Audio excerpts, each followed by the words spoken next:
कपड़े धोने वाली बहू। शादी के पहले से ही विभा को कपड़े धोने का बड़ा शौक था। कभी नल के नीचे तो कभी तालाब के पास। अरे मेरी नीली वाली लुंगी नहीं दिख रही है। विभा की अम्मा, कहाँ रखी है लुंगी? अरे वो तो विभा ने परसों ही धोकर रखी थी आपकी अलमारी में, देखो वहीं होगी। वो ना मैंने आज धो दी, मुझे लगा कि गंदी हो गई होगी। अरे कैसे गंदी हो गई थी? उसे तो मैंने पहना भी नहीं। हे भगवान, इस लड़की के कपड़े धोने की आदत से परेशान हो गया हूँ मैं। जितना तो घर में राशन नहीं आता, उससे कहीं ज्यादा डिटर्जेंट पाउडर का खर्चा है। इसकी शादी करवा दो, शादी जाए अपने घर में ही करे काम, फिर चाहे घर के कपड़े धोने हो या पूरे गांव के। हाँ ठीक बोल रही हूँ, देखता हूँ मैं कोई लड़का। वो दिन भी आ जाता है जब विभा को देखने लड़के वाले आ जाते हैं। लड़की मुझे अच्छी लगी। होने वाली सास कहती है, बेटी अगर कुछ पूछना है तो पूछ लो। वैसे तो हमारी लड़की बहुत ही शर्मीली है, जो बोल दो वो मान लेती है, इसे क्या पूछना होगा। अरे कैसी बात कर रही हो माँ, मुझे इन लोगों के घर रहना है, सवाल तो कई है। हाँ हाँ बेटा, पूछ लो ना, क्या पूछना है। आप लोगों के घर कपड़े कौन धोता है? सास का मुंह बन जाता है। देखो, अगर तुम ये कहना चाहती हो कि तुम्हें कपड़े धोने नहीं आते तो सुन लो, कपड़े मैं ही धोती हूँ, लेकिन तुम्हारे आ जाने के बाद मैं रुमाल तक नहीं धोऊंगी। अरे चुप रहना भाग्यवान, बहू बेचारी घर आई नहीं, उसे डराना शुरू कर दिया। वो क्या है ना बिटिया, अभी तक तो ये कल्लू की माँ ही धोती थी, लेकिन अब तुम्हारे पापा तो दहेज में वॉशिंग मशीन देंगे ही।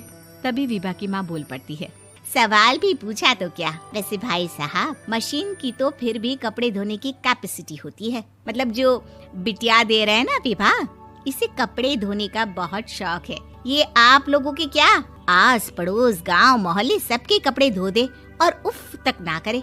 बाहर देखा नहीं आपने कितने कपड़े सूख रहे हैं? सब हमारी बिटिया ने ही तो धोए हैं। बस भी करो ना माँ, शर्म आ रही इतनी तारीफ सुनकर। और तो और एक दाग निकाल कर दिखाओ तो मान जाओ। हाँ अच्छा, माफ करना बेटा, मैंने गलत समझा।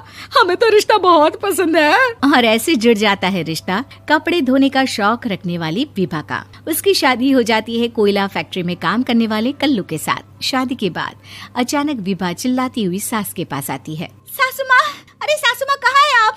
ये तो धोखा है, धोखा दिया आप लोगों ने मुझे। इसे ससुर के चक्कर के बारे में पता चल गया। अरे तो उसमें तुझे क्यों धोखा मिला है? अरे नल में पानी नहीं आता, कपड़े कैसे कब धुलेंगे? अच्छा, तू पानी नहीं आ रहा उसकी बात कर रही है। तो आपने क्या सोचा? कुछ नहीं। अच्छा, तेरी माँ ने कहा था कि कपड़े धोने का शौक है तुझे, याद आया मुझे। शौक बोलकर कपड़े धोने वाले मेरे जुनून को कम ना आके सासू माँ, कपड़ा धोना मेरा गुरूर है। तभी पति भी वहाँ आ जाता है। अभी मैंने इसे सनी देओल की फिल्म दिखाई है, उसी के डायलॉग मार रही है माँ। अच्छा सुन, साफ साफ बता रही हूँ, पानी सुबह 4 से 6 और शाम को 10 से 12 आता है, समझी? विभा टाइमिंग सुनकर हैरान हो जाती है। ये क्या भूतों का मोहल्ला है? सुबह 4 बजे उठकर कौन कपड़े धोता है? 4 बजे टंकी में पानी जाता है, फिर सारा दिन धोना ना, किसने मना किया? अरे कैसी बात कर रही हैं? 200 लीटर की टंकी में कितने कपड़े धो लूंगी मैं? सुबह ही उठ जाऊंगी मैं। अब क्या था, विभा सुबह 4 से लेकर रात के 12 बजे तक कपड़े ही धोती रहती। एक रोज सास पड़ोस से निकलकर कहीं जा रही होती है कि साथ वाली कहती है, हाँ कल्लू की माँ, जरा ये बताओ कि 2 साड़ी है, 2 ब्लाउज और एक पेटीकोट और एक नाड़े वाला लंबा कच्छा। हाँ तो? अरे तो क्या, कितना लोगी धुलाई ये बताओ। धोबन दिख रहे हैं हम क्या? हमारे पति सरकारी नौकरी से अभी रिटायर हुए हैं और बेटा सुपरवाइजर है कोयला फैक्ट्री में।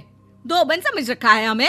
हाय रे कल्लू की अम्मा, माफ कर दो, वो तो मोहल्ले में यही सब बता रहे थे कि तुमने बहू को कपड़ा धुलवाने के काम में लगा दिया है। सास को पड़ोसन की बात सुनकर गुस्सा आ जाता है। वो घर पहुंचती है जहां घर के बाहर ही इतने सारे कपड़े सूख रहे होते हैं जितने कि किसी धोबन के घर पर। अरे ओ कल्लू की दुल्हन, बाहर निकल। माँ जी यहीं आ जाओ, बाथरूम में चादर धो रहे हैं हम। अरे अभी हम धोते हैं, तुमको बाहर निकलो। ये आस पड़ोस वाले बोल रहे हैं कि हम बहू से कपड़े धुलवा कर उसे कपड़ा धोने वाली बना दिए हैं। अरे छोड़ो ना माँ जी, किन लोगों की बातों में आती हो? आस पास के लोगों का तो काम ही होता है कि वो किसी तरह सास बहू को लड़ा दे। बहू सारे घर के कपड़े धोती है, ये क्या कम है? बोलिए।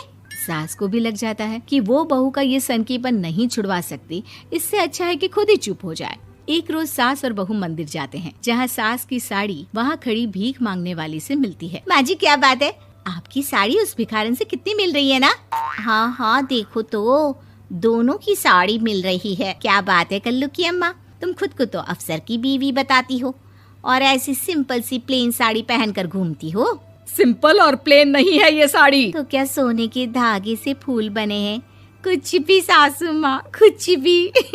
हाँ बने थे इस साड़ी में सोने के धागे से फूल। मेरे पति लेकर आए थे मद्रास से स्पेशली मेरे लिए 10,000 की। ताहे भाई साहब इस भिखारन के लिए भी सेम टू सेम साड़ी लेकर आए होंगे 10,000 की।